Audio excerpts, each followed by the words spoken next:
guns here. All the big guns are showing up. Phil, Alan. Yeah. Nicole here yet? Nicole Jeffrey? No, you're always here. Fixture. Okay, we're going to get started. Raise your hand if you have a question. Start with Kelly. Is this on? Do I turn this on? Michael, could you just take us through the race, how it went, the 200 free? I mean, after watching the semifinal last night, there were a couple things that were pretty terrible. Getting in and out of the turns were pretty bad. Ryan seemed to pick up a lot of time off the walls yesterday, and I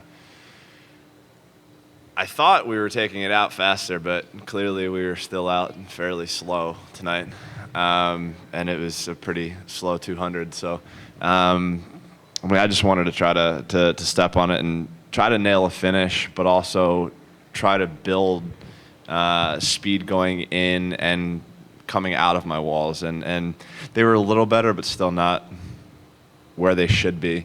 And then I guess coming into the wall, I just kept saying to myself, put my head down, because last night my head was Up.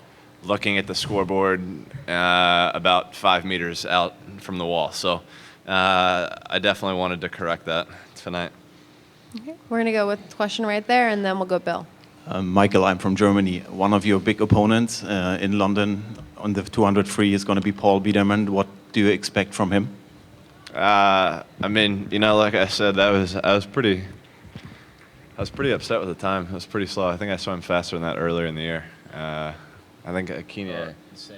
Yeah. Keenan just said one of the Grand Prix I went like 1:45.6 earlier in the year, so the time was pretty slow. But I think it's not only Paul, but it's Taiwan and any number of people out there that are going to be tough in that race. And in my eyes, 1:45.7 is not going to make the medal podium.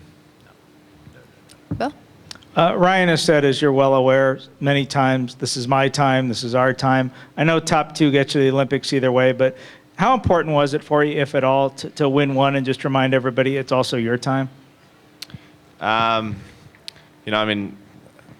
guys have heard me say this so many times. Neither one of us like to lose, and I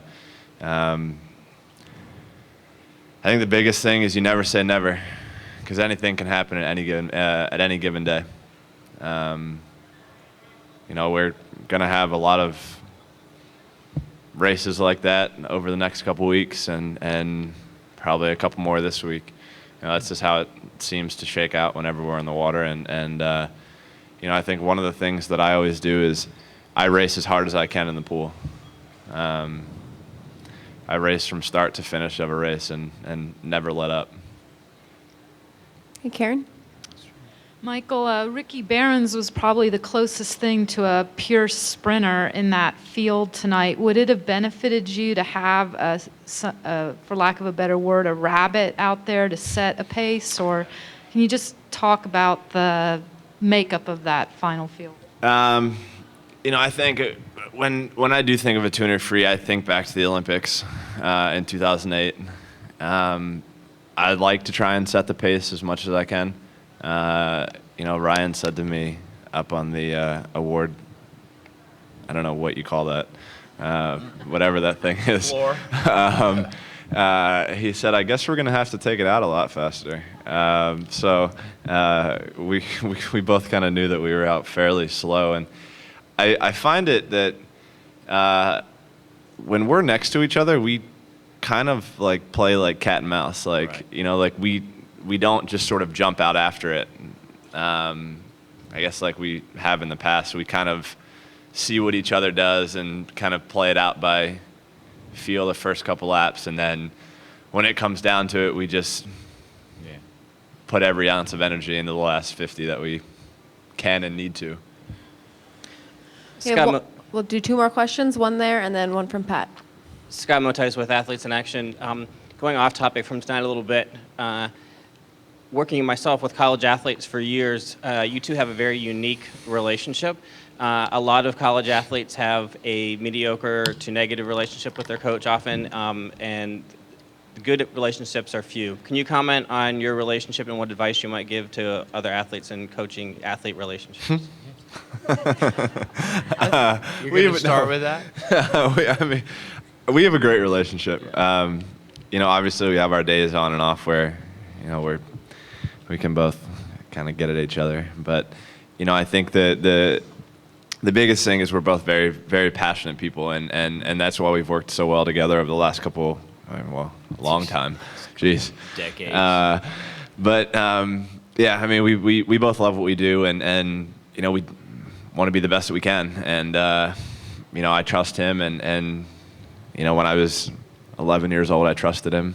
I don't know why I did then, but I did, afraid. And it works, and it's worked in the past. So, I have full trust in him, and he has been the one person that's got me where I am today, and it's the best coach for me. I would say that the reason we've done so well together is that we are both absolutely honest with each other all the time. More now than we were before. Well, pretty much. We've always pretty much laid it, we know exactly where each other stands at all times. And that can mean some fireworks sometimes because neither one of us likes to back down on anything. But I think that's the deal. We don't really play any games. We just keep it simple. And the other thing, I wanted to comment on that previous question because I've seen it here. Can't imagine how it got to this situation. But now that they're so, Ryan and Michael, when they are next to each other, are so focused on racing each other, they do stuff like tonight, like not take it out fast. Because tonight, Michael got out a little bit ahead, right? So he thinks, well, I'm ahead of Ryan. I'm doing fine. Ryan's like, I'm just going to stay close enough so I can make my move. He makes his move. They do the cat and mouse and who can out-touch each other. And in the process of that, they forgot to swim fast. So thanks, guys. I appreciate that. You guys helped us along with that. This will be the last question. Along those lines of what Bob was just saying, I'm wondering if the cat and mouse thing is a sign of mutual respect for the other guy's abilities. And secondly, I believe you said yesterday, Michael, that you would have preferred to have been in lane 3, so when you're breathing your right side, you could see him. Were you tracking him still, even though he was on the other side of you? I think it's kind of every race. I kind of track where everybody is. And I feel more comfortable breathing towards the right, looking at everybody the last 50. So I like kind of being on that side of the pool for freestyle. But when it is what it is, I put myself in that spot. So, I just tried to, like I said, put myself in a good position going to the last 50 and tried to stay underwater and hit a good finish. But no, we have a great field, and I think it's going to be interesting and exciting to have some of those guys in that relay. We're going to have some fresh faces, and it'd be good to get some of those younger guys up there and put a good team together. Okay, thank you, Bob and Michael, and Thanks, guys. congratulations. Missy Franklin's coming in right now, guys, so sit tight if you would like to join that one.